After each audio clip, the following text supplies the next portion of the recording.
Muy bien.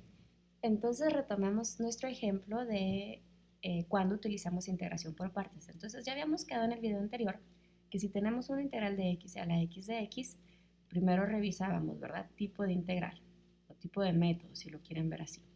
Entonces ya dijimos que no era básica, no es regla de la cadena tampoco.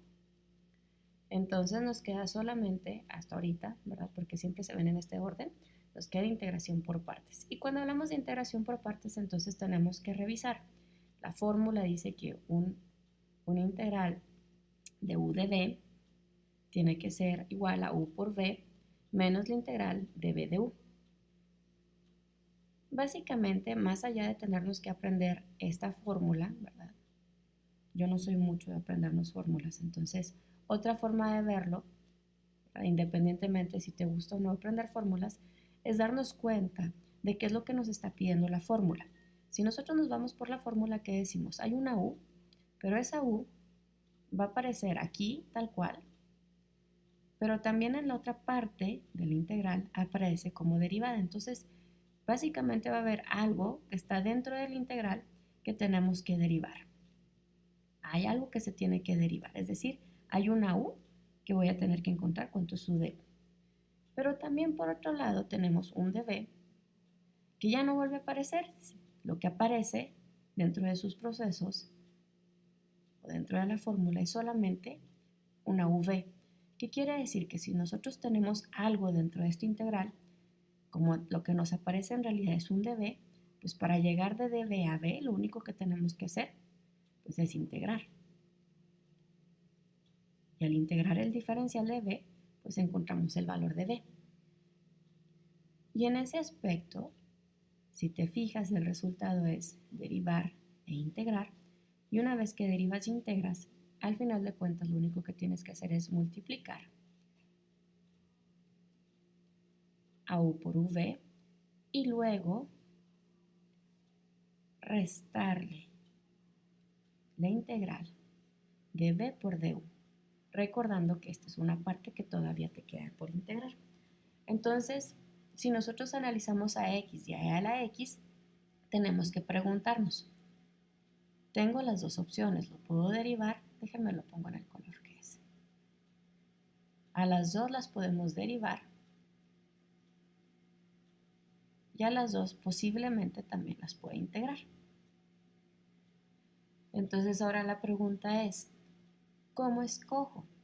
El primer proceso es revisar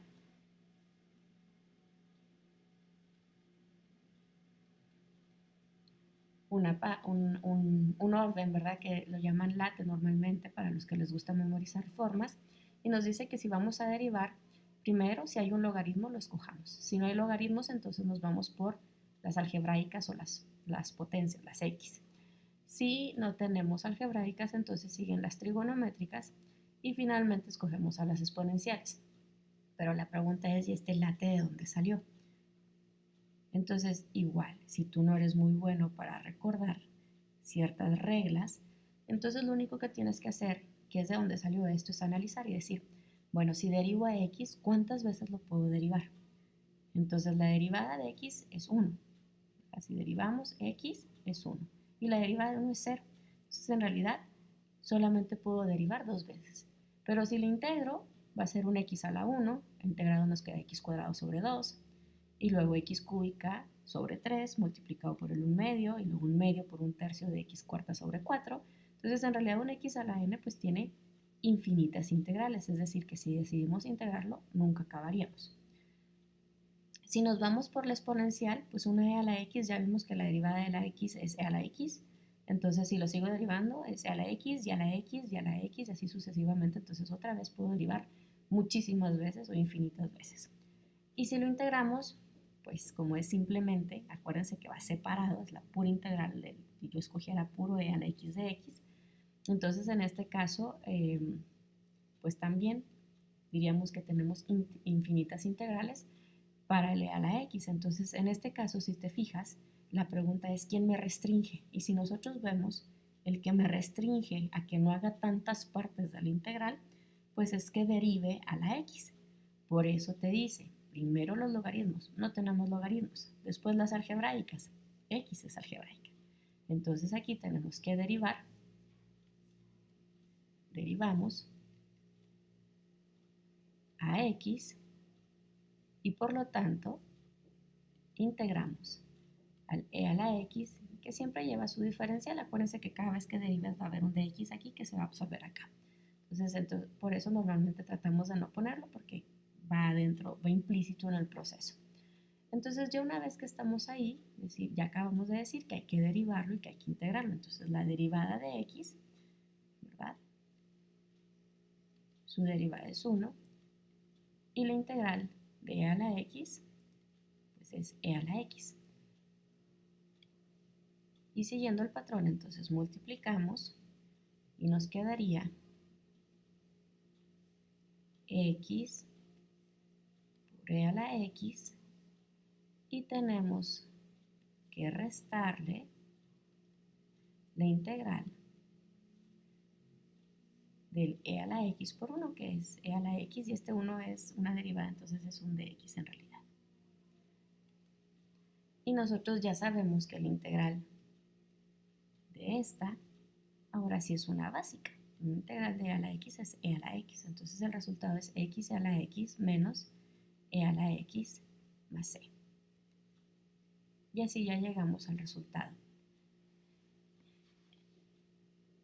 Este proceso de aquí nos está haciendo truncar siempre en esta parte. Este método que estamos siguiendo pues es haciéndolo conforme a la fórmula. Hay otro método que a mí me gusta más, que es el método tabular. Y este método tabular lo que nos dice es que si tú ya encontraste algo que te restringe, entonces derívalo, sigue integrando lo mismo, es decir, hasta aquí no hay cambio, aquí seguimos teniendo a x, y aquí seguimos teniendo a la x, pero en lugar de que cruces y te regreses a la integral, llévate la derivada toda hasta que te dé 0. Entonces, la derivada de x es 1 y la derivada de 1 es 0. Y lleva a la par su integral. La integral de e a la x es e a la x y la integral de e a la x es e a la x. Y el proceso es básicamente lo mismo. Multiplicas a x por e a la x. Esta multiplicación era con signo positivo.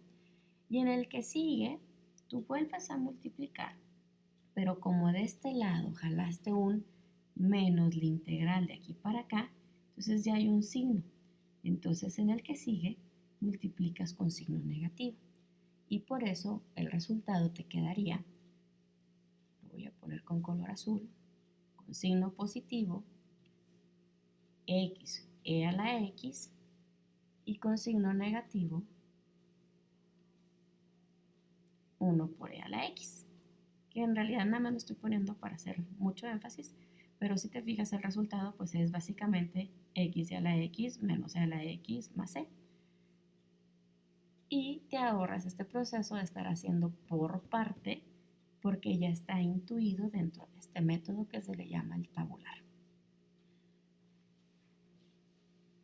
De aquí en adelante yo voy a estar trabajando este método tabular porque es más ordenado y está implícita la fórmula dentro de él, entonces ya sabemos que si necesitamos llegar a cruzar es menos la integral, pero que si se puede llevar hasta 0, entonces es nada más ir cruzando más, menos, y así sucesivamente. Entonces, vamos a ver qué pasa en los diferentes métodos donde trabajamos precisamente este esquema tabular y cuándo hay que cruzar o truncar y cuándo no lo llevamos la derivada hasta 0. Eso lo vamos a ver en el video 3.